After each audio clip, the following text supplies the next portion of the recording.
So what is a content creator?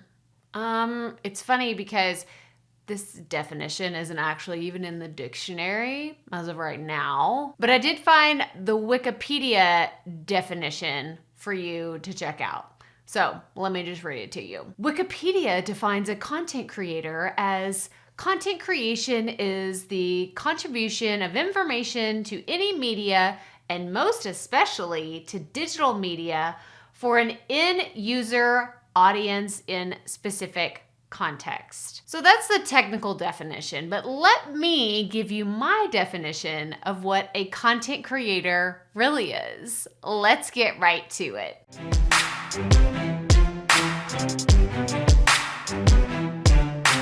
Hey y'all, Crystal here today, and we are going to break down the 4 different ways that you can categorize being a content creator.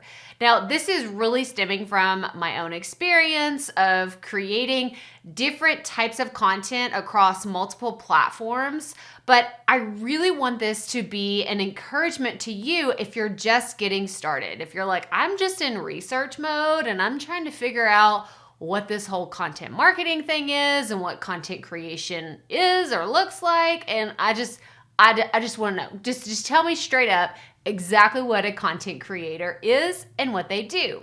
So the first one I want to talk about is podcasting.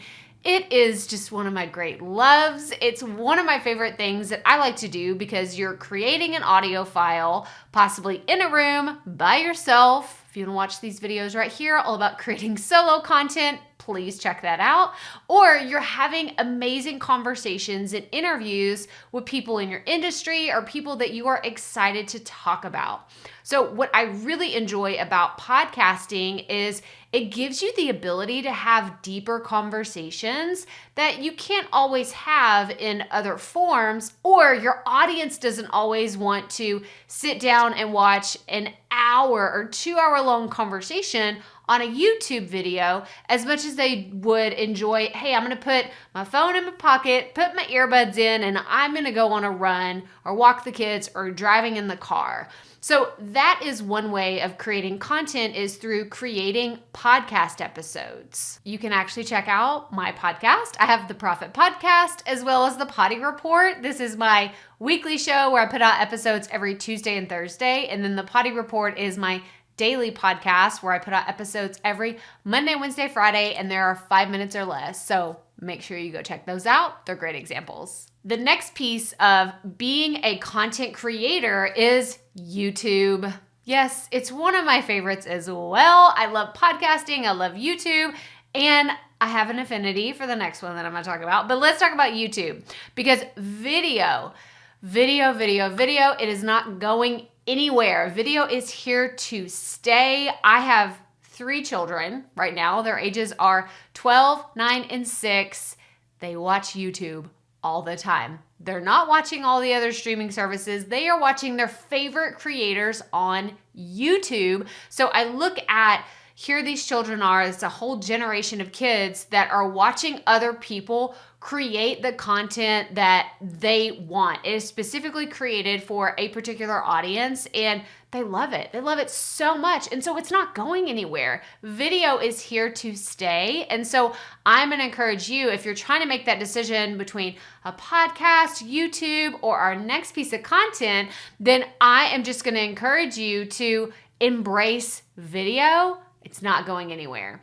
And if you've watched any of my other videos, maybe this is your first one, I encourage you to go check out all the other cool things that we have over at Crystal Proffitt on YouTube. But I love the fact that you can get to know someone by watching how they are on video. You can hear my accent better. I don't know why it seems to come out better on my YouTube videos, but you can hear my accent. You can see what I look like. You can look at my environment. I actually shared a video recently that is a tour of my office. Like, you can see the behind the scenes of where I actually create content. And so it makes this deeper connection that doesn't always happen if you're listening to someone for years and years and years on a podcast and you have no idea what this person looks like. So I love podcast. I love video. The third piece of content creation that you can consider is a blog. Now, I gotta tell you, in the last few years, people have very much underestimated the power of a blog. They're like, that's so 2009. Why would anyone do a blog anymore? Well, here's a fun fact.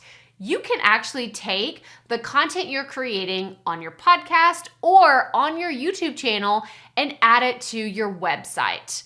I'm not going to go into all the reasons why this is a good decision, but I will tell you the highlights, and that is it increases your searchability, increasing your discoverability, and it's all through the power of SEO and keywords. So the more places where you have your content distributed, the more likely it is that someone is going to find your content organically for free without you having to pay to get in front of this global audience that I know if you're thinking about content creation, you're thinking about how can I get this important message that I have to share in front of the most amount of people. So this is why I think that the blog is the underdog now. Like it was the OG, the original way back in the day, but now it's making a comeback. And if you haven't considered adding your podcast or your YouTube onto your website in the form of blog post, I highly encourage you to consider that because the organic reach is there and it is possible whenever you use a blog and add it into your content creation mix. Now, the fourth thing that I want to talk about is social media. Now, most people would say, well, Crystal, why is that number 4? Isn't social media all the rage? It's the most popular thing out there. It's what everyone talks about. I like social media. Don't get me wrong. I love social media. I love Instagram. I love playing on the new apps and figuring out the tools and engaging with members of my community, my family members, my friends. I love it for the aspects of being social, but also I don't own those platforms. I do not own Instagram. I don't own TikTok. I don't own LinkedIn and Twitter and all these other places where I'm growing a platform, which is why as a content creator, I believe it's so important to create something that you could put on your own website or you could add it to a different place. So if one of these platforms goes down, you still have the ability to connect with your audience. So when you're thinking about content creation, yes, social media is important. It's important for discoverability, for promotion, for getting the message out there in front of a new audience. It's important for connecting with people. Get in the DMs and talk to people. I love all of these things about social media. But if you are only creating content on Instagram or on LinkedIn or wherever you're on social media and one of those platforms goes down, what do you do? What do you do? You're kind of like up a creek without a paddle, right? So you want to make sure that as a content creator, you're thinking, how can I also create a podcast or a YouTube channel or have a blog that allows me to connect with people even if something happens to another platform? But I want to mention 3 things real fast because these things are the most important pieces no matter which type of content creator you decide you want to be. And that is, 1, you have to have a clear topic. You got to know what you're talking about, and you have to have something that's very clear and distinguishable when someone lands on your podcast, on your YouTube, on your blog. What the heck are they talking about? Don't have 15 different topics. Try to hone in on one thing that's going to be really key and important for your listeners, your watchers, your readers to walk away knowing that person is who I want to see about this particular content. I'm going to go back to them time and time again when it comes to searching for something related to this topic. The second thing I want you to consider is your audience. You have to be clear on who you are talking to. If your audience doesn't know you're talking to them, they're likely going to scroll past whatever it is that you're creating because you haven't called out, hey, content creators, I'm talking to you. Hey, potential content creators, I'm talking to you. You want to start a podcast? I'm talking to you. You want to start a YouTube channel? I'm talking to you. Thinking about adding a blog into the mix? I'm talking to you. So do you see there how I can call out who I'm speaking to in my content? You have to get super, super clear. And then the third thing that's very important is your calls to action. What is the next step that you want someone to take? What if someone finds you on YouTube? What do you want them to do? Do you want them to go to your channel and subscribe? Do you want them to watch another video? Or on your podcast, do you want them to go download your freebie or follow you on Instagram? Or maybe on your blog, you're like, hey, while you're here, I have this fantastic product that you have to check out. You have to decide what types of calls to action you're going to make in your content. That way people will go on this journey with you. You don't want people that just listen to your podcast but don't engage with you, or just watch your YouTube videos but don't ever subscribe and leave comments and come back, or a blog where they read it and they're gone in 2 seconds and they're just like, okay, I got my answer, I'm done. You want to create a community around your content, because that's what you're really doing as a content creator. You're creating something of value to hopefully inspire, motivate, educate, entertain someone else. And I recommend building a community of other like-minded people so that they can continue to share the important message that you have taken so much time, energy, and effort to create. But whatever questions you have about blogging, podcasting, YouTubing, all the things, put them in the comments below.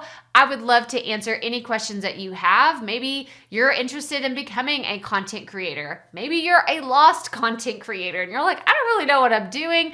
Put all of your questions in the comments. I will be happy to answer them. But that's really all I have for you today, all about content creation. Make sure you hit that subscribe button, hit the thumbs up if you found today's video helpful. Make sure you check out these other videos right here, all about content creation and running your online business. And as always, remember, keep it up. We all have to start somewhere.